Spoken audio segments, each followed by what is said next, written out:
झारखंड में दामोदर बचाओ आंदोलन के प्रणेता सह जमशेदपुर पूर्वी के विधायक सरयू राय ने धनबाद परिषदन में बैठक कर आगामी 30 मई को गंगा दशहरा के दिन दामोदर महोत्सव का वार्षिक आयोजन करने का निर्णय लिया है। इस दिन दामोदर नदी के उद्गम स्थल से लेकर आखिरी छोर धनबाद के पंचायत डैम के पास विभिन्न 40 स्थानों पर नदी पूजन व महाआरती आयोजन किया जाएगा। इसकी तैयारी को लेकर पूर्व मंत्री सरयू राय के नेतृत्व में धनबाद सर्किट हाउस में बैठक हुई, जहां उन्होंने 2004 से शुरू हुए दामोदर बचाओ अभियान की सफलता के लिए इस आंदोलन से जुड़े लोगों को बधाई दी। सरयू राय ने कहा कि औद्योगिक कचरा रोकने के साथ अब नगरीय मल मूत्र कचरा रोकने के लिए भारत सरकार ने रामगढ़, धनबाद और बोकारो के फुसरों के लिए सीवरेज ड्रेनेज ट्रीटमेंट प्लांट लगाने के लिए मंजूरी दी है। साथ ही केंद्र सरकार ने राज्य सरकार को पैसा भी भेज दिया है। वहीं धनबाद में कतरी और जमुनिया नदी के अस्तित्व बचाने के लिए सभी लोगों को आने की अपील की। सरयू राय ने जमीन घोटाला में शामिल रांची के पूर्व डीसी छवि रंजन और पीपी के जेल में चोरी छिपे मुलाकात और सीसीटीवी में कैद हुई तस्वीर पर टिप्पणी करते हुए कहा कि पूजा सिंघल के मामले 19 करोड़ के साथ पकड़े गए सीए सुमन कुमार सिंह ईडी का सरकारी गवाह बनने को तैयार है। अब ईडी को उसकी रक्षा करना चाहिए, उसकी जान की रक्षा गवाही के लिए जरूरी है। कर्नाटक में भाजपा की हार और कांग्रेस की जीत के सवाल पर सरयू राय ने कहा कि राम मनोहर लोहिया के विचार के अनुसार जनता को रोटी की तरह ही सरकार को उलटते पलटते रहना चाहिए, जिससे किसी को भ्रम में नहीं रहना चाहिए। जिसकी सरकार है उसकी सदा रहेगी। हमारी पूजा सिंघल के जिनके घर से 19 करोड़ रुपया बरामद हुआ है, वो भी उसी जेल में है। उसको पिछले 3 महीना से लोग प्रताड़ित कर रहा है, विभत्स रूप में प्रताड़ित कर रहा है प्रेम प्रकाश एंड कंपनी, क्योंकि वो सरकारी गवाह बनना चाहता है सुमन सिंह।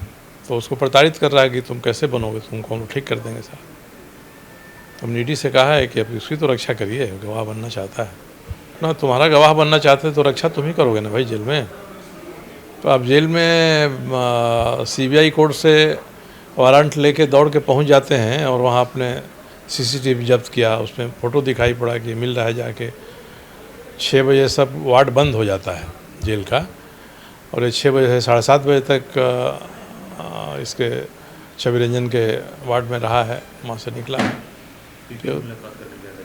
हाँ जेल में। तो ये तो सीसीटीवी जाके कोर्ट से ऑर्डर लेके और इन्होंने जब्त कर लिया उसका जाके ईडी ने। तो इसलिए उन्होंने कहा जरा कोर्ट जाके एक बार सुमन सिंह की भी तो खैर पूछिए क्या हो रहा है उसका, वो आपका बनना चाहता है सर।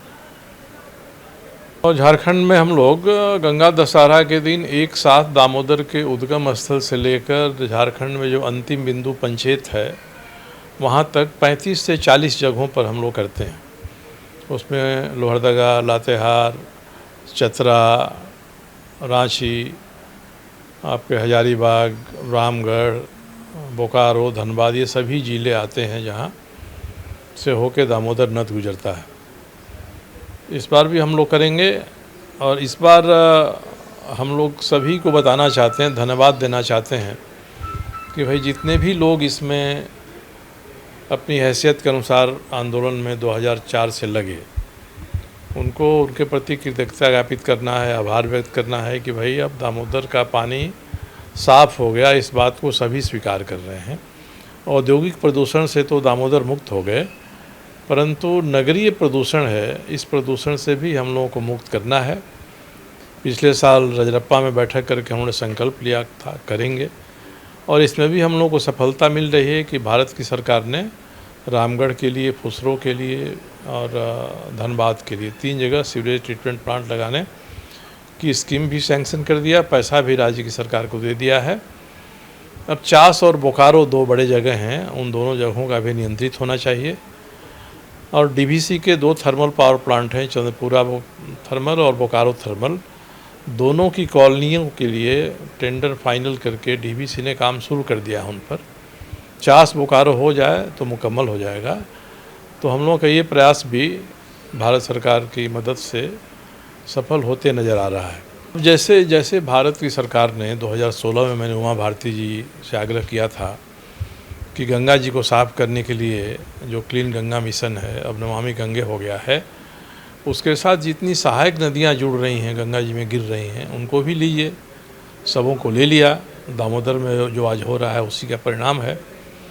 इसी तरह से दामोदर में जितनी छोटी बड़ी नदियाँ गिरती हैं, चाहे जमुनिया हो या कतरी हो या ऊपर में 1 दर्जन नदियाँ हैं, ये हों, सबों पर हम आग्रह करेंगे कि वहाँ के लोग ध्यान दें और उसके लिए कोई अभियान करेंगे तो मैं सहर्ष उसमें शामिल होऊंगा। कतरी की दशा सबसे अधिक ख़राब है।